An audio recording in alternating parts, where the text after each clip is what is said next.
বাঁচাও বাঁচাও বাঁচাও। আরে রোহি, এই আওয়াজ কোথা থেকে আসছে? দিদির সামনে ওই বোতলটা থেকে আওয়াজ আসছে, চল গিয়ে দেখি। এই বোতলটিকে তোমরা আমাকে বাইরে বের করো। আমরা কেন তোমাকে বের করব? এর বদলে আমি তোমাদের অনেক টাকা দেবো। দিদি মনে হচ্ছে মিথ্যা কথা বলছে, চল চলে যাই। এই বোতলটিকে ওকে বাইরে বের করি, তাহলে আমাদের কি হবে ও যদি আমাদের টাকা দেয়? তোমাদের অনেক অনেক ধন্যবাদ, তোমরা আমাকে এই বোতল থেকে বাইরে বের করেছো। কিন্তু আমি অনেক বছর থেকে কিছু খাইনি, আজকে আমি তোমাদের খেয়ে ফেলবো।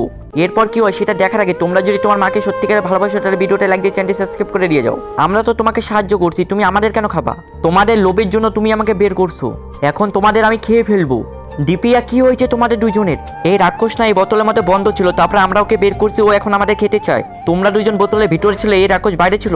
না না, আমি ভিতরে ছিলাম, ওরা দুজন বাইরে ছিল। তাহলে তোমরা দুজন বাইরে ছিল, ও ভিতরে ছিল? কিন্তু আমি কিভাবে মানবো তুমি এই বোতলের ভিতরে ছিলে? তুমি এত বড় মানুষ। তাহলে এখন যাই দেখাও। ঠিক আছে।